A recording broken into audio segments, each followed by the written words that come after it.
वेदों तथा श्रीमद् भगवद गीता का प्रचार करने वाले हमारे चैनल सनातन धर्म ज्ञान गंगा में आप सभी का स्वागत है। मेरे प्यारे कृष्ण भक्तों, सनातन धर्म ज्ञान गंगा चैनल के आज के वीडियो में हम लोग श्रीमद् भगवद गीता से अध्याय 6 के श्लोक 27 को भगवान श्री कृष्ण जी की कृपा से सरल रूप में समझने का प्रयास करते हैं। जय श्री कृष्णा। मेरे प्यारे कृष्ण भक्तों, श्रीमद् भगवद गीता के अध्याय 6 के श्लोक 23 में भगवान श्री कृष्ण जी ने अर्जुन के माध्यम से हम सब मनुष्यों को यह सत्य बताया है कि जब तक मनुष्य का मन और बुद्धि परमात्मा की माया सत्य रजतम के गुणों के प्रभाव के अधीन है, तब तक मनुष्य सदैव जन्म मरण चक्र में भटकता हुआ, संसार के विषय भोगों की कामने में जीवन जीता हुआ लाख 84 चक्र में भ्रमण करता है। और यह संसार दुख रूपी है। यहाँ केवल दुख ही दुख है, मृत्यु का दुख, जन्म का दुख, फिर जीवन संघर्ष का दुख। इसी प्रकार मनुष्य नाना प्रकार की योनियां, नाना प्रकार के शरीर बदलता हुआ, दुर्गति को प्राप्त होता हुआ सदैव जन्म मरण चक्र में भटकता है। उसके बाद भगवान अध्याय 6 के श्लोक 24, 25, 26 में हमें बताते हैं कि जो मनुष्य इस दुर्गति से बचना चाहते हैं वो मनुष्य तन का सदुपयोग करें और अपने मित्र बने। यह सदुपयोग इस प्रकार होता है कि मनुष्य को चाहिए कि वो एकांत काल में ध्यान साधना में बैठ के अपने मन को संसार के सभी विषयों से हटाकर परमात्मा में एकाग्र करने का प्रयास करें। शुरू में यह मन इधर उधर भागेगा, मगर उसको हर जगह से वापस हटाकर अपने परमात्मा में स्थिर करने का प्रयास करें।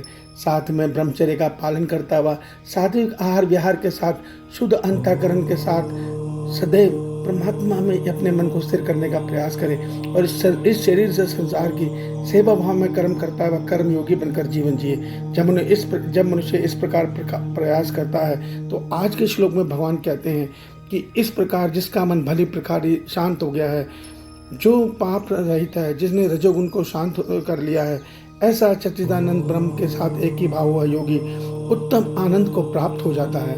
मेरे प्यारे कृष्ण भक्तों, आज के श्लोक में भगवान श्री कृष्ण जी हमें यह सत्य बता रहे हैं कि जब हम ध्यान साधना में अपने मन को संसार के विषय भोगों से और समस्त पापों से बचाते हुए अर्थात धर्म का साथ लेते हुए, धर्म के पथ पर चलते हुए निष्काम कर्म योगी बनकर जीवन जीते हैं और मन को सदैव अपने ईश्वर के श्री चरणों में स्थिर करने का प्रयास करते हैं, तो भगवान कहते हैं ऐसा योगी जल्द ही उसका रजस गुण शांत हो जाता है। और जब रजस गुण शांत होता है तो मनुष्य की मन की तृष्णा खत्म होने लग जाती है, अर्थात जो उसके अंदर सदैव उन्नति करने की चाहत है और धन पाने की चाहत है या वो किसी भी चीज़ से संतुष्ट नहीं होता, ये रजस गुण के शांत होने से ये खत्म हो जाती है और उसके अंदर सात्विक गुण आना आरंभ हो जाता है। सात्विक गुण में संतुष्ट हो जाता है उसका मन सरल हो जाता है, वो निष्काम भाव में सबकी सेवा करने लगता है। और भगवान कहते हैं इस सात्विक ध्यान से वो मनुष्य जल्द ही अपने भीतर पहले ब्रह्म को अर्थात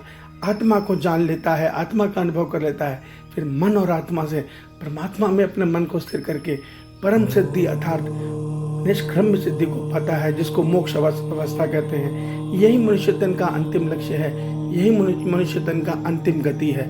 इसके बाद फिर मनुष्य की जीवात्मा कभी जन्म मरण चक्र में नहीं भटकती, वो परमानंद में सदैव इस संसार में जीवन जीती है और मरणोपरांत आत्मा परम धाम में परमात्मा से मिलन करके सदैव के लिए परमानंद के आनंद में खो जाती है। मेरे प्यारे कृष्ण भक्तों, यही मनुष्य तन का अंतिम उद्देश्य और अंतिम लक्ष्य है। इस सत्य को समझिए, भगवान हमारे कल्याण के लिए हमें ये बात बता रहे हैं। हमें इसे ध्यान से सुनना है, मनन करना है और अपने जीवन में मनन करने का प्रयास करना है। ईश्वर आप सबका कल्याण करें, आपका दिन शुभ हो। जय श्री कृष्णा, जय श्री कृष्णा।